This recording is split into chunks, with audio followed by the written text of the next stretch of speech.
SteamOS 3.8 has finally arrived, and it is one of the biggest updates Valve has ever pushed to the Steam Deck and the wider world of Linux gaming.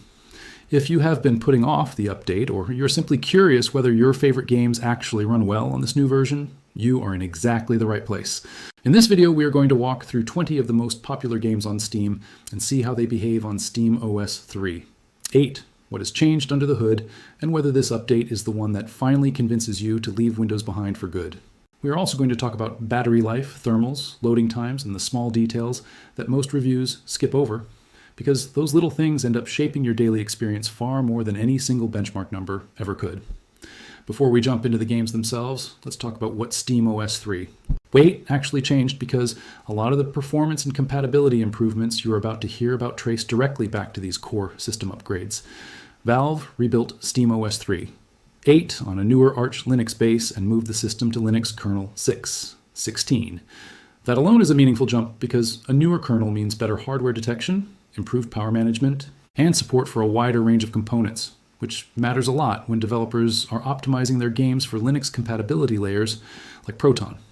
On top of that, Valve upgraded desktop mode to KDE Plasma 6.4.3 and made Wayland the default display protocol instead of the older X11 system.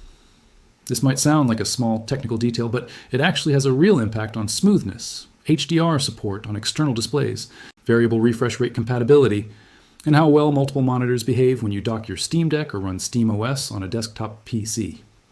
One of the most exciting numbers in the entire changelog is the reduction in handheld controller input latency, which Valve says has dropped from a range of 5 to 8 milliseconds all the way down to somewhere between 100 and 500 microseconds.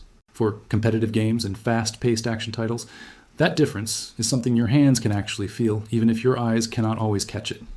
SteamOS 3.8 also brought initial support for upcoming Steam Machine hardware, hinting strongly that Valve is preparing this operating system to power more than just handhelds going forward.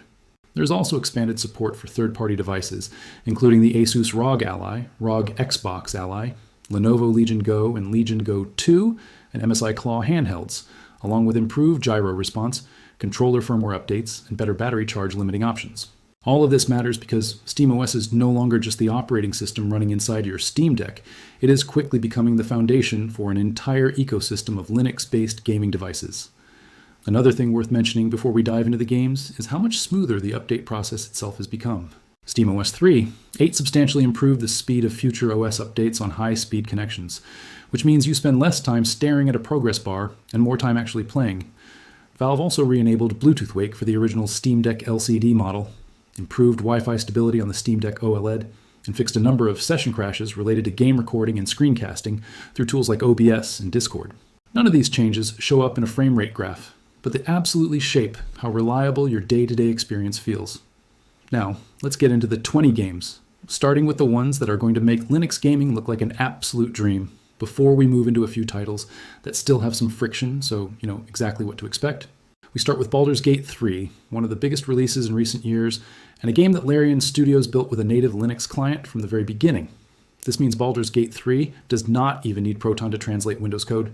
It runs directly on SteamOS, on the Steam Deck with SteamOS 3.8. The game feels responsive, load times are quick thanks to the fast internal storage, and the improved system base means fewer background hiccups during long turn-based combat sequences. Battery life during a typical session hovers in a very respectable range for a game this demanding, and the Act 3 areas that used to cause the occasional stutter on older SteamOS builds now feel noticeably calmer.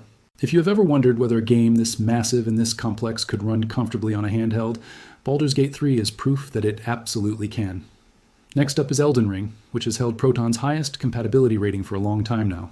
From Software's open-world masterpiece, runs beautifully on SteamOS 3.8, and the newer graphics drivers bundled into this update help smooth out some of the traversal stutter that players sometimes experienced in earlier SteamOS versions. Boss fights remain intense and demanding on any hardware, but on the Steam Deck, you're looking at a stable experience that rarely breaks immersion, which is honestly remarkable for a game this visually rich. Fast travel loading has also tightened up thanks to the improved storage handling in this update, which makes exploring the lands between feel a little less interrupted than before. Cyberpunk 2077 continues to be one of the flagship examples of what Proton and SteamOS can achieve together. Night City is a dense, reflection-heavy, ray-tracing-capable environment, and CD Projekt Red has spent years polishing this game's performance profile. With SteamOS 3.8's updated graphics drivers, Cyberpunk 2077 benefits from more consistent frame pacing, and the Wayland-based desktop mode makes it easier to tweak settings if you want to squeeze out a bit more performance before jumping into game mode. Driving through the busiest districts of the city used to introduce small dips in frame rate, and while you will still want to keep your settings sensible for a handheld, those dips are noticeably shallower on this build than they were a few updates ago. Hogwarts Legacy is another title that surprises a lot of newcomers to Linux gaming. Despite being a large open-world game with dense foliage, crowded villages, and constant asset streaming, it runs impressively well under Proton. SteamOS 3.8's kernel improvements help reduce texture pop-in and stuttering during fast travel, which was one of the more noticeable rough edges in previous updates. Combat encounters against multiple enemies remain the most demanding moments in the game, but the frame pacing stays consistent enough that spellcasting never feels sluggish or delayed. Moving into more action-focused territory, God of War Ragnarok has become something of a showcase title for PlayStation ports running on Linux. The combat is fluid, the visuals are stunning, and thanks to Proton's continued maturity, this game runs at a level that genuinely competes with native Windows performance on similar hardware. SteamOS 3.8's improved VRR frame pacing when connected to an external monitor makes this an even better experience if you dock your Steam Deck to a television or gaming monitor, and the reduced controller latency is genuinely noticeable during the game's more demanding parry timing sequences. Red Dead Redemption 2 is a game that has historically needed a bit of manual tweaking to run at its best on Linux, mostly around texture streaming settings and background processes. With SteamOS 3.8, a lot of that friction is eased. The updated Archbase and kernel handle memory management more efficiently, which directly benefits a game as demanding and as memory hungry as Red Dead Redemption 2. It is still a game where lowering a few settings goes a long way, but the baseline experience on this new SteamOS version is noticeably smoother than before, especially when riding through busy towns like Valentine or St. Denis, where crowd density used to hurt frame pacing the most. Marvel's Spider-Man Remastered has long been considered one of the best examples of a PlayStation exclusive running exceptionally well on Steam Deck. Swinging through New York at high speed used to occasionally reveal some frame pacing inconsistencies, but SteamOS 3.8's graphics driver updates help keep motion feeling fluid even during the busiest traversal sequences. This is one of those games you can show a skeptical friend to prove that Linux gaming has genuinely arrived, and the improved thermal behavior on this update means the fans stay a little quieter during extended swinging sessions. Forza Horizon 5 is a fantastic stress test for any operating system, because racing games are brutally sensitive to frame time consistency. On SteamOS 3.8, Forza Horizon 5 benefits from the Wayland transition and the improved VRR support, resulting in racing that feels tighter and more predictable, especially in the Mexico settings, varied weather effects, and dense crowd scenes. This is a title where the difference between SteamOS 3, 7, and 3.8 is actually noticeable if you know what to look for, particularly during heavy rainstorms where particle effects used to cause the occasional frame time spike. Helldivers 2 deserves a special mention because cooperative shooters with server-side anti-cheat systems have historically been risky territory for Linux gamers. Fortunately, Helldivers 2 uses an anti-cheat solution that has been allow-listed for Steam Deck and Linux Play, and it continues to run smoothly under SteamOS 3.8. The chaotic affects heavy battles against bugs and bots hold up well, and the newer kernel helps keep frame time steady even when the screen fills up with explosions and enemy swarms. This is genuinely one of the better online cooperative experiences you can have on Linux right now. Black Myth Wukong is one of the more demanding single-player releases of the past couple of years, and it has quickly become a favorite benchmark for Proton compatibility testers. On SteamOS 3.8, thanks to updated graphics drivers, this visually stunning action game runs at a level that would have seemed unbelievable on a handheld just a few years ago. You will want to dial in your graphics preset carefully for the best battery life, but the compatibility itself is rock solid, and boss encounters that used to introduce brief stutter on load now transition much more cleanly. Diablo 4 represents an interesting case because it runs through Battle.net rather than natively through Steam, which historically added an extra layer of complexity for Linux users. Thankfully, community tools and Proton's continued improvements have made getting Diablo 4 running on SteamOS fairly straightforward. And once installed, the game performs admirably during both story content and endgame activities. It is not a one-click install like most Steam native titles, but it is far from the nightmare it used to be. And once it is set up, the actual in-game performance holds steady, even during busy world boss events with dozens of players on screen. Counter-Strike 2 is a Valve-made title, so it should come as no surprise that it runs beautifully on SteamOS 3.8. As a native Linux game, Counter-Strike 2 benefits directly from the reduced controller and input latency improvements in this update, and competitive players who care about every millisecond will appreciate how responsive the whole experience feels, from the main menu all the way into a tense clutch round. Frame rates remain high and consistent even on the Steam Deck's smaller screen, making it a genuinely viable way to practice on the go. Grand Theft Auto V's single-player campaign continues to run extremely well on SteamOS through Proton, holding one of the highest compatibility ratings available. However, it is important to be transparent here, because GTA Online has had its multiplayer access blocked on Linux systems due to anti-cheat concerns from Rockstar. If you are mainly interested in the story mode and exploring Los Santos on your own, SteamOS 3.8 handles it beautifully, with smooth frame pacing during high-speed chases and minimal pop-in even in the busiest parts of the city. If GTA Online is your priority, that particular door remains closed on Linux for now, and no SteamOS update on its own is going to change that since the restriction lives on Rockstar's side. Speaking of closed doors, it is worth being honest about Apex Legends as well. EA and Respawn made the decision to block Linux and Steam Deck access to Apex Legends entirely, citing concerns about Linux being used as a vector for cheating software. This decision affected everyone, regardless of which SteamOS version they were running, and unfortunately, SteamOS 3.8 does not change this situation because the block exists on Electronic Arts' side rather than being a Valve limitation. If competitive Apex Legends is a major part of your gaming routine, you will still need a Windows installation to play it, and it is worth setting that expectation clearly rather than pretending otherwise. Fortnite falls into a similar category. Epic Games has never enabled Fortnite on Linux or Steam Deck, citing concerns about their anti-cheat system's threat model when running outside of a fully locked-down Windows environment. This has been the case for years now in SteamOS 3.8 does not introduce any change here either. It is a good reminder that while Valve has made incredible strides in graphics drivers, kernel performance, and general compatibility, the final decision on multiplayer anti-cheat support ultimately rests with individual publishers, not with SteamOS itself. Bringing the tone back to good news, Starfield remains a fascinating test case for SteamOS because it is such a massive, systems-heavy game. Performance on Steam Deck has always required some compromise on settings, but SteamOS 3.8's updated Archbase and kernel improvements help reduce some of the loading stutter that players experienced when transitioning between planets and interior spaces. It will never be a 40+ frames per second experience at high settings on a handheld, but with the right configuration it becomes a genuinely enjoyable way to explore the galaxy on the go, and cities like New Atlantis now feel noticeably less choppy when you first walk in from a loading screen. Palworld continues to impress on Linux, holding a strong Proton compatibility rating and running smoothly even during its more chaotic multiplayer base building sessions. SteamOS 3.8's memory management improvements are particularly beneficial here, since Palworld can be demanding when you have dozens of creatures and structures loaded into a single save file, and long-term saves that used to slow down over time now stay noticeably more stable session after session. Stardew Valley, much like Baldur's Gate 3, is a native Linux title, and it is always run flawlessly on Steam Deck.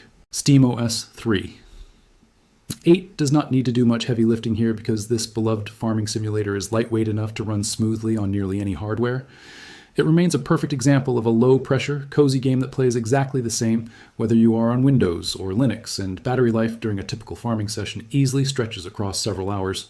Hollow Knight is another native Linux gem, and it continues to be one of the best examples of why Steam Deck exists in the first place. Precise platforming, gorgeous hand-drawn visuals, and buttery smooth performance make this Metroidvania classic feel like it was designed specifically for handheld play, and SteamOS 3.8's reduced input latency is a genuine benefit for a game that demands pixel-perfect timing during its toughest platforming challenges and boss encounters. Finally, we close with It Takes Two, the award-winning cooperative adventure from Hazelight Studios. This game runs at Proton's highest compatibility tier and continues to perform excellently on SteamOS 3.8, with smooth transitions between its wildly varied gameplay mechanics and consistently strong frame pacing throughout. If you are looking for a couch co-op or remote co-op experience to test alongside a friend, this remains one of the best possible showcases for how far Linux gaming compatibility has come, and split-screen performance in particular has aged very well across successive SteamOS updates. So what is the overall verdict after testing these 20 games on SteamOS 3.8? The honest answer is that Valve continues to close the gap between Windows and Linux gaming at an impressive pace.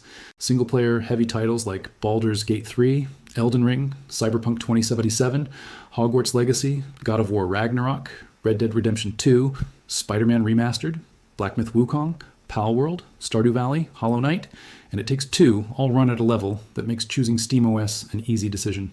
Competitive and cooperative titles with allow-listed anti-cheat systems like Counter-Strike 2 and Helldivers 2 also perform excellently, especially with the reduced input latency introduced in this update.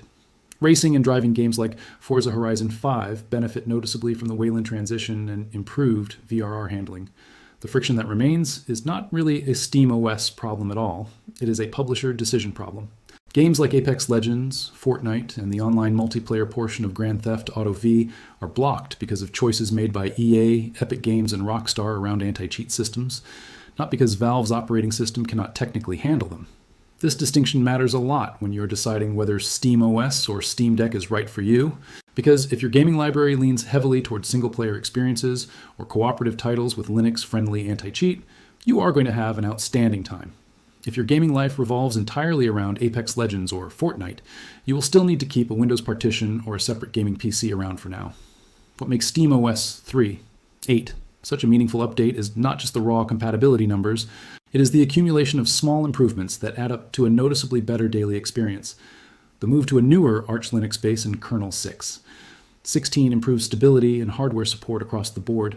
The switch to Wayland as the default protocol in desktop mode brings better HDR handling, smoother scaling across multiple displays, and improved rotation support for anyone using their Steam Deck in unconventional setups. The dramatic reduction in controller input latency benefits every single game on this list, whether it is a slow-paced farming simulator or a frantic online shooter. And the initial groundwork being laid for Steam Machine hardware shows that Valve is thinking well beyond the handheld form factor, positioning SteamOS as a serious contender for living room gaming as well. If you are someone who plays on a docked Steam Deck connected to a television, the improvements in this update are especially worth highlighting. Wayland handling external displays properly means less fiddling with resolution and scaling every time you plug in, and the VRR frame pacing improvements make a genuinely visible difference on compatible monitors and televisions. Desktop mode also feels snappier overall for anyone who uses their Steam Deck as a lightweight everyday Linux computer between gaming sessions, whether that means browsing, writing, or running DistroBox containers for other tools. Battery life across this entire test group also deserves a mention because performance improvements do not always translate into better efficiency. In practice, SteamOS 3.8's power management improvements mean that many of these games run at similar or slightly better frame rates while drawing comparable or slightly lower power than before, which is the best possible outcome for handheld gaming. Lighter titles like Stardew Valley and Hollow Knight remain excellent choices for long train rides or flights, where battery conservation matters most, while heavier titles like Cyberpunk 2077, Starfield, and Black Myth Wukong will always demand more from your battery, regardless of how efficient the underlying operating system becomes.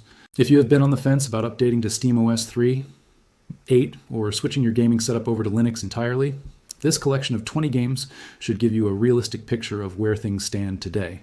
The vast majority of major releases, from sprawling open-world epics to tightly designed indie platformers, run smoothly, look great, and feel responsive. The remaining gaps are narrow, publisher-specific, and largely tied to anti-cheat philosophy rather than technical limitation.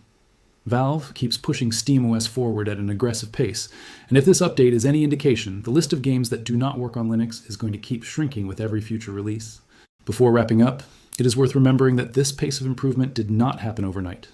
Proton has been maturing for years. Developers are increasingly testing their games against Steam Deck compatibility ratings before launch, and Valve's continued investment in graphics drivers, kernel updates, and system-level optimizations keeps compounding with every SteamOS release. SteamOS 3.8 is simply the latest and most polished chapter in that ongoing story, and based on everything we have covered today, it is a genuinely strong reason to give Linux gaming a serious look if you have not already. For anyone setting up SteamOS 3.8 for the first time, or coming back to it after a long break, there are a few practical steps worth mentioning that can make this entire testing process feel even smoother on your own hardware. First, always let the system fully update before launching anything, since Valve frequently bundles fixes for specific games directly into these point releases rather than waiting for a major version bump. Second, keep an eye on your storage. Many of the titles on this list, especially Cyberpunk 2077, Red Dead Redemption 2, and Starfield, take up a significant amount of space, and running games from a fast microSD card or an upgraded internal drive makes a noticeable difference in loading times compared to a slower card. Third, if you are someone who relies on Decky Loader or other community plugins, it is worth waiting a few days after a major SteamOS release before updating. Since large operating system changes like this, one can occasionally break third-party tools until their developers catch up.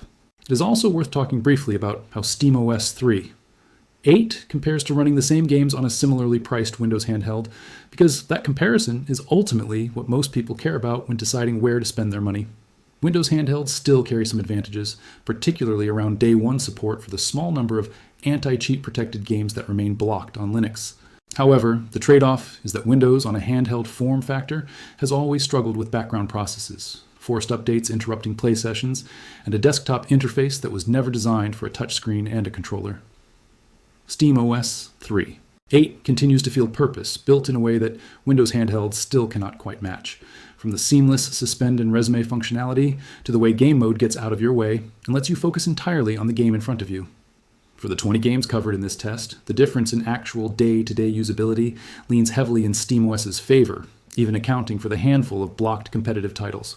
Something else worth highlighting is how this update affects longtime Steam Deck owners who are still using the original LCD model rather than the newer OLED version. Valve has continued supporting older hardware impressively well, and SteamOS 3.8 brings meaningful improvements even to the original deck, including the re-enabled Bluetooth wake functionality and general performance gains from the updated kernel and graphics drivers. This matters a lot for anyone worried that their older handheld might start feeling neglected as newer hardware enters the picture. Based on everything tested here, the original Steam Deck remains a perfectly capable device for the vast majority of these 20 games, even if the newer OLED model naturally offers a nicer screen and slightly better battery efficiency. If you are curious about consistency across multiple play sessions, rather than just a single test run, it is worth noting that stability held up well across repeated testing for every title on this list, except for the titles that are blocked entirely at the publisher level. None of the 20 games tested here crashed unexpectedly during normal gameplay, which speaks well to how mature Proton and SteamOS have become as a combined platform. A few years ago, testing a list like this would have almost guaranteed at least one or two random crashes or corrupted saves somewhere along the way. That kind of reliability is easy to take for granted once you have experienced it, but it represents years of accumulated engineering work from Valve, from the Codeweavers team behind Proton, and from the broader Linux gaming community that reports bugs and contributes fixes upstream. It is also worth addressing a common question that comes up whenever a new SteamOS version drops, which is whether it is safe to update immediately or whether you should wait. Based on the testing done for this video, SteamOS 3.8 has proven to be a stable release rather than an experimental one, and the vast majority of the 20 games covered here showed clear improvements, or at the very least, no regressions compared to the previous version. The only real caution applies to anyone relying heavily on third-party plugins or highly customized configurations, where it is always smart to check community forums for any known conflicts before jumping in. For the average player, simply looking to enjoy their existing library, there is very little reason to hold off on this particular update.